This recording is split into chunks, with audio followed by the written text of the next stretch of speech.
Hello, this is Joseph Holbrook, continuing our series on the introduction to the Caribbean. So this is our third installment.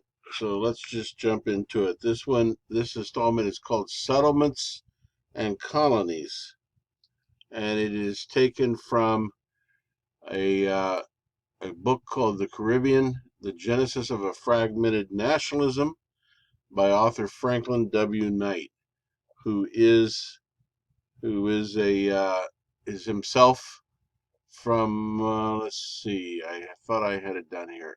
He's from Jamaica, I believe. It might be Trinidad. I have it written down somewhere. He's also the emeritus professor at Johns Hopkins University, where he was the Leonard and Helen Suleman Professor of History from 1993 to 2014, and he was a director for the Center for Africana Studies.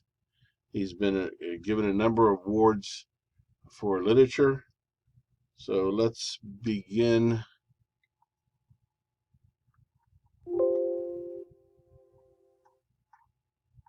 I will get it right here in a minute.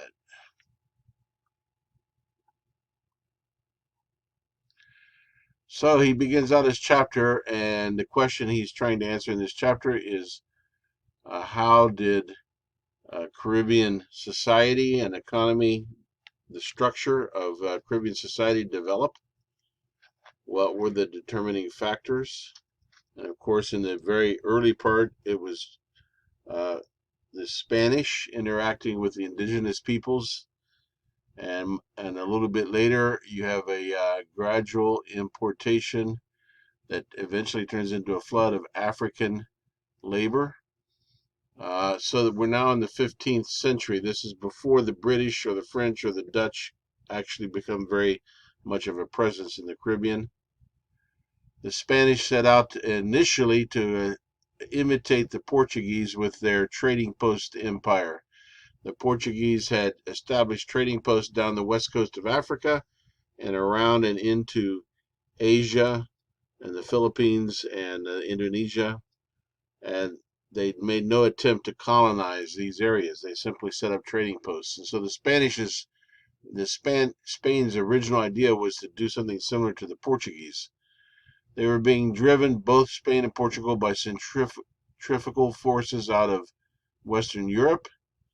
One of those was the rise of the Ottoman Empire and the closing off of the Silk Road, forcing Europeans to try to find alternative ways to the east. There was also a quest for gold. Uh, there was a consciousness of wanting to serve God and find glory, but gold, God, and glory, the gold was definitely the predominant. Columbus died before the substantial gold and silver deposits were discovered in Mexico and Peru.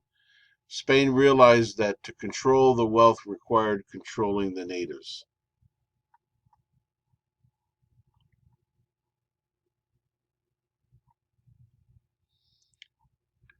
I'm having a hard time controlling this. There's got to be a better way to do it.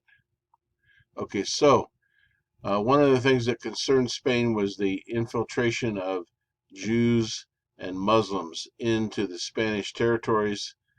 Uh, Spain took over the Portuguese royal house came to an end in 1580, and Spain took control of Portugal as well as Brazil. So Brazil was added to the Spanish territories in 1580, and of course this created the question. I feel like I'm skipping one. Nope. This created a problem because the Portuguese have been more, shall we say, tolerant of Jews and Muslims in their dominions.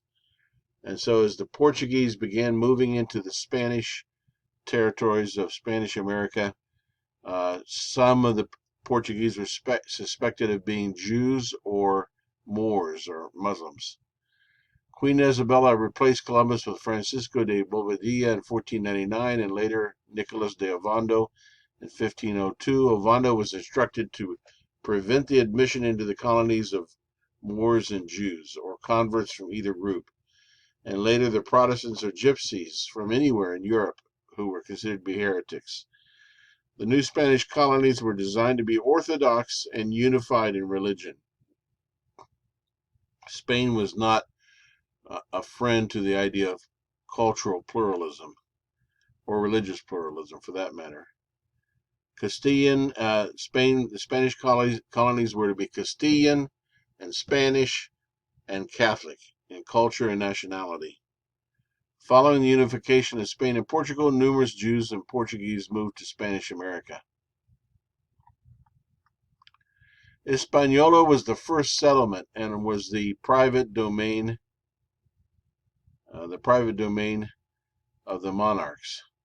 Hispaniola, of course, is modern-day Dominican Republic and Haiti, which divide the island. Cuba and Puerto Rico followed and became recruitment bases for further expeditions to the mainland. The gold and silver rushes to the mainland depleted the Spanish population of the islands, and this is going to explain part of the reason why the Dutch and then eventually the French and English were able to make inroads into the smaller islands of the Caribbean, because the Spanish inhabitants of Cuba and Hispaniola were deserting the islands and heading to Mexico or Peru to try to strike it rich. Cuba lost 60% of its Spanish population between 1502 and 1600. The islands became producers of Spanish crops and animals, sort of a staging area for the mainland. Until 1509, Santo Domingo was the only true Spanish settlement. That's the capital city of what is today the Dominican Republic. At that time, it was the colony on the island of Hispaniola. The native pre-Hispanic population was pacified in a long campaign during the summer of 1503, led by Ovando. Of course, elsewhere we've talked about how brutal and barbaric that pacification campaign was. Diego Velázquez and Ponce de León exercised unrestrained barbarity, which would later be extended to Cuba, Jamaica, Puerto Rico, and Florida.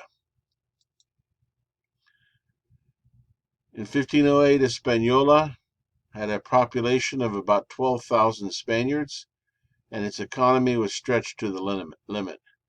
Nevertheless, the island was self-sufficient in food production at that time. Animals introduced by the Spanish roamed freely and became pests, which in the western side of Hispaniola led to the growing number of buccaneers, who were mostly men of a number of different nationalities, but primarily French, who lived on the island of Tortuga, or they lived on the western coast of Hispaniola, and they lived off of these pigs and cows that were wandering wild in western Hispaniola. They would hunt them and then roast their meat over a bucan, basically a grill, and they would dry them out and sell the meat to passing ships. This was how they became known as buccaneers, because they lived off the hunting, and they processed their food on the bucan, the fire grill. The most abundant food crop in Hispaniola was the manioc root, or the cassava or yuca. Wheat was so scarce that cassava bread replaced it. 78 priests sailed to the Indies during the 2 decades after the arrival of Columbus. They were initially Franciscans and later joined by the Dominicans. They came from all parts of Spain, and at least 8 of them were not even Spaniards. There was a wide cultural gap between the Spaniards and the Taínos, unlike the narrower gap between the Spaniard and the Moors in Iberia. This made a cultural understanding or cultural symbiosis feasible in Iberia between the Spaniards and the Moors, but not so much in the Antilles, where the technological gap was much wider.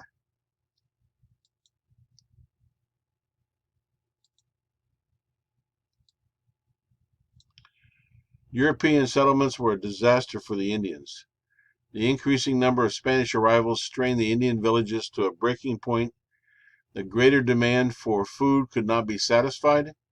Growing herds and semi-feral animals destroyed fields of food crops, in particular wild pigs would completely uproot and destroy the gardens that were planted by the indigenous peoples. The discovery of gold further aggravated an ever-increasing number of Indians were withdrawn from food production, resulting in near-famine conditions. When they say withdrawn from food production, they mean it means that they died and they were not able to, because the population was collapsing, they were not able to produce food. This led to a complete collapse in food production.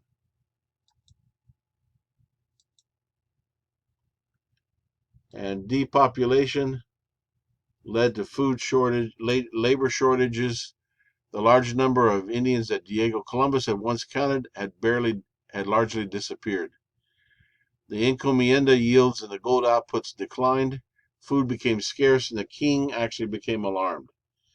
Enslavement of new groups of Caribbean Indians now became the state policy. Ovando argued that the enslavement of Indians led to their conversion of Catholicism, what people will do to justify their conscience. So what they did is they would show up in Florida or along the coast of Central America or some of the other islands, and they would read to the Indians who they encountered. They would read to them a demand that they submit to the King of Castile, the King of Spain, and that they become Catholics. If they didn't respond affirmatively, which of course, it was read in Spanish, and the Indians they were encountering had no clue what was being read to them, they were then considered to be at war, and that was considered, it was justified, it was a just war if they were in rebellion against the king. So elaborate justifications and rationalizations in order to get forced labor.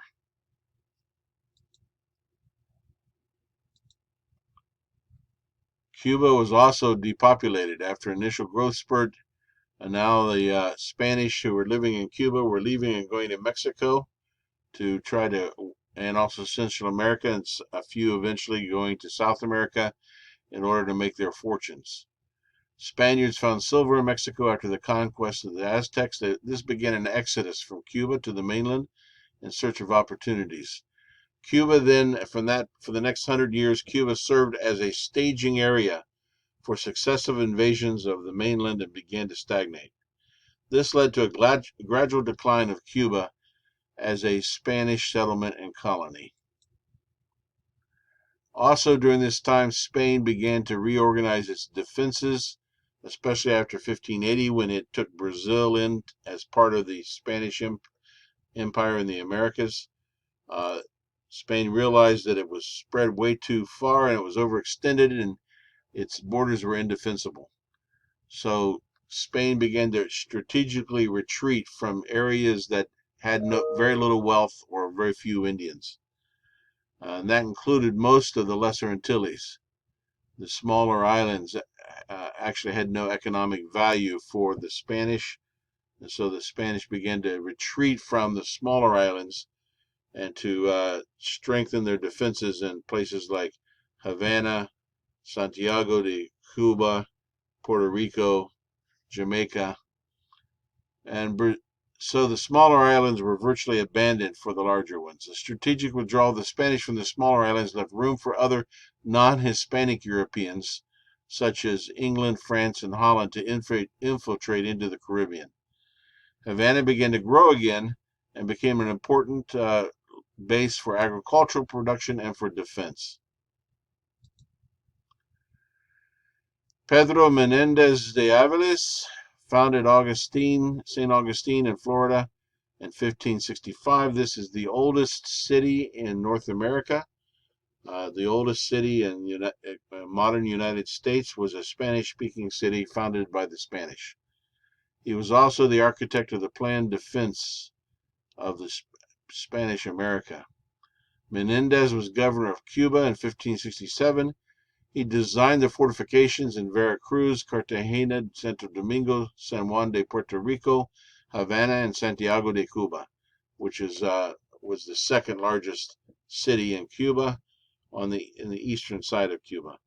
He also devised a system of protected convoys between Spain and the Americas, the famous Flota Hispaniola. During this time, Europeans began to encroach into the Caribbean. They also encroached into North America. The Dutch, the French, and the English. The Dutch were actually the first to arrive and began to establish bases, trading posts in the Caribbean. They also established a location in New Amsterdam, which is present-day New York. In rapid succession, they penetrated the perimeter of the Spanish-American world. The French explored Canada down to the Mississippi. The English settled the eastern seacoast of North America. And Spain, in the meantime, was bogged down in a 30 years war in Europe. It was a religious war. In 1628, Piet Hein, a Dutch admiral, captured the entire Spanish silver fleet outside of Havana. Fabulous wealth. The Dutch began to experience a number of victories. The Dutch were Protestants, and they were under the authority of the King of Spain and the Holy Roman Emperor, but they were at war with Spain, and they were rising up and fighting for their religious freedom among their nationality as well. And they experienced a series of victories in the Caribbean. The Dutch victories opened the way for the French and then later the English. Spain pulled back from the smaller islands, as we've said before, and the Dutch became the most successful traders and middlemen in the Caribbean. The Dutch didn't actually try to establish colonies, but they followed the earlier Portuguese pattern of setting up trading posts and being traders, middlemen. The English began establishing settlements in the Caribbean in 1625. The French began in 1635. There were three transformations after 1625. The Spanish-American hegemony had been broken. The Sugar Revolution began in the Caribbean, which is going to have huge implications for the social structure of the Caribbean societies. And the Europeans began developing new theories about international relations. The English, the French, unlike the Dutch, were serious about transporting their citizens to the New World to cultivate products and export back the products to the mother country. This was an economic theory called mercantilism. One of the most privileged commodities that was cultivated in the New World that Europeans desired was tobacco. Tobacco was the privileged commodity in the early stages of the island. All the islands traded freely with the Dutch. So tobacco was the most valued commodity at this point in time. This, of course, was before the Sugar Revolution. Slavery, now we need to talk about slavery. The greatest single element of change in the Caribbean was slavery and the slave trade. I suppose you could argue with that and say the destruction of the indigenous people was a pretty big element of change, but I think it's talking in the context of just after the indigenous peoples had been destroyed. The slave trade became a hugely significant factor because of the acute labor shortage and the transformation of the Caribbean from the settlements into zones of specialized economic exploitation. So, in the next chapter, Franklin Knight's going to distinguish between two kinds of island colonies or island societies. One would be a settlement society where Europeans came to live and build a society. Cuba was such a settlement society. Hispaniola, Barbados initially was a settlement society, but then later, with the rise of sugar production, you have exploitation societies that are entirely based on slave labor and mass production of commodities to send back to Europe. So we'll talk about that in the next chapter. But slavery is a hugely significant part of this. Slavery had been common in the Mediterranean. It wasn't so much a color-based slavery in the earlier period in the Mediterranean. The word slave comes from the European word for Slav, because Slavic peoples were often enslaved, white Slavic peoples. But we're going to see that because of the immense wealth that was possible in New World plantations, whether it be cotton or sugar or tobacco, that people began to, the exploitive white society began to look for a more enduring type of slavery, which became color-based, and we'll talk about that later. Columbus took Tainos back with him to Spain. Africans had accompanied the Spanish from the very beginning. In 1516, Spanish-speaking Africans outnumbered white Spanish colonists in Hispaniola and Cuba. As the Indian population decreased, the African component increased. The economic viability of the entire imperial system more and more depended upon manual labor. And the Spaniards were not there to do manual labor, to get their hands dirty. Spain surrendered to Portugal access to the coastal African trade in 1479. So the Portuguese controlled the slave trade at this point in time. Later on, the Dutch and the English get involved. Portugal regained independence from Spain in the early 15th century, but began losing the slave trade to the Dutch until the end of the 17th century, and then later to the English. This led to an immense demographic transformation of the Caribbean, which initially at the beginning of our story was indigenous Arawak indigenous peoples. Then the Spanish arrived, and the Spanish began bringing Africans for their enforced labor. And so with the collapse of food production, the mistreatment, exploitation of the indigenous population, not to mention the outright brutality of the Spaniards, the Indian population quickly disappeared, especially in the Spanish-speaking Greater Antilles Islands. The resulting labor crisis and the gradual shift to plantation sugar production required extensive labor.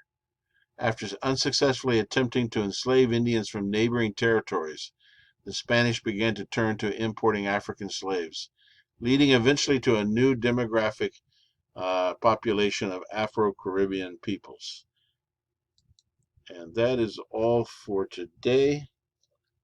Thank you very much for your kind attention, and we will continue with our introduction to the Caribbean next week with a discussion of the various patterns of slave society and culture.